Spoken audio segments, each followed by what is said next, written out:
Siyang giana nga tay ni anak ko niya. Bro, bumugnaw naman iyang lawas. I-describe daw sa pagpukaw nimo ganina. Basta na siya diri na naghigda. Higda dira. Hindi ay ang iyang tiil asa tanan hulog. Dito ang iyang tiil niya, diri ang iyang ulo. Tay, di naman muli yung umatong gitawag na ko kumbana. Adto si tatay, anak ko. Kung ano man to, wala naman siya ni, nilikok, anak ko niya. Murag gahi naman siya. Ito, giantuan siya sa kumbana. Iyan na lang gipasaka dira, arrange niya diha. Mga unsang oras niyo pukaw to? Mga, wakto alas 5, kagawad ba? Ngano man nakunahuna ka nga pukawon sa anong mga orasa?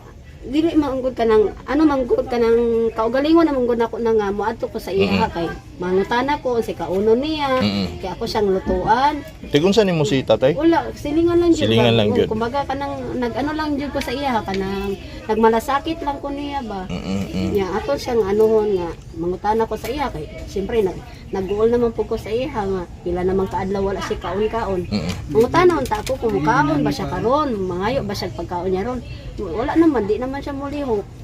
Di naman siya mutubang mo na naratong na ko ganihan. Di po ko na nako akong bana. Dugay na mo nga silingan ani Brad. Tatay. Dugay naman siya diri. Kamo dugay na pud mo diri. Dugay na mi diri sa gawan. Una mo. Mas una pa siya. Dugay na din no. Mas una pa siya. Ulitaw nga gulang. Ulitaw nga gulang. Pastor siya, pastor. Pastor. Katong nanami diri naga-pastor, naga-duty na siya dito sa pan. Sa tayong mga kaubang pastor. Diri na siya nag-agi. Diri na gid na iyang Pinoy-anan sa una pa. Diri kani mo ni siya. Mo ni dati. Mo ni dati. Iyang diri siya kanang matumba tong niagi og linog. Di pabuhatan na siya ni engineer dihag kanang bago niyang Temporary niyang So mo ni ang gipahimo nga bag-o. Ya mo nagidauban pa na niya atong last month. Kani ba kaning gingon ninyo nga gidauban mo ni? Mo ni siya. Gani. Ngano man daw? Ang murag magpa Gituyo niya nga para karton man to yang gikon gidauban. Dagang ging mga kon, mga katol. Katol, posporo ang yang patong sa mga kon. Ya pagkahuman niya daob iyang gidunggab iyang iyang piyan. Naabtan man na sila rescuer diri katong duha ka buk isa ka lakig ba itong nay ni ato in town diri na CDR. Kanus man na nahitabo nga gidunggab niya sa dili. Katong last month lang di ay. Dungan lagi atong pagdaob niya. Pag humanyag daob mo to na niya iyang tiyan. So may gamit niya. Kutsilyo. Na tusok yun. Gitusok yun niya. Pagkahuman iya pa niyang gilabay ang kutsilyo diha sa pikas. Lawma. Ya, gilabay niyang kutsilyo to. Gilabay pa niya dira. So ko gani yung silingan ring nagsunog man kag kanang kon. Kato di na dito siya makasabot siyang kaugalingon.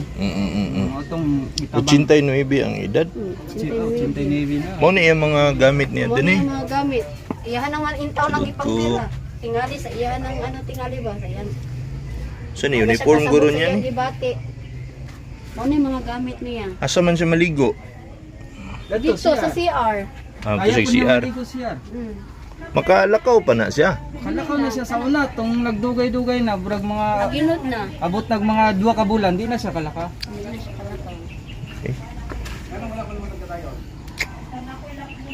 Yang gini mo imog ka ng parente dire kini ana siya pa-boarding house na mo ug kini siya nga asawa. Mura nagmaoy gihimo niyang pamilya, no? Pamilya mo tong nagakonsayaan na. Ang amo lang kagawad, malasakit lang sila.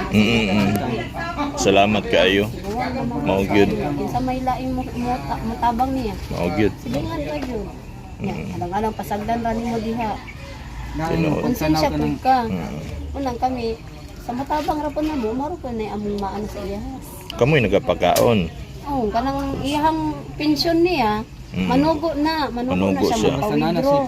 Oh, maingon man na Baliw siya. man na siya kung paano sa mabot. Maingon man na siya pitsa dos, ano ha. So kamoy sugoon niya nga mag-withdraw.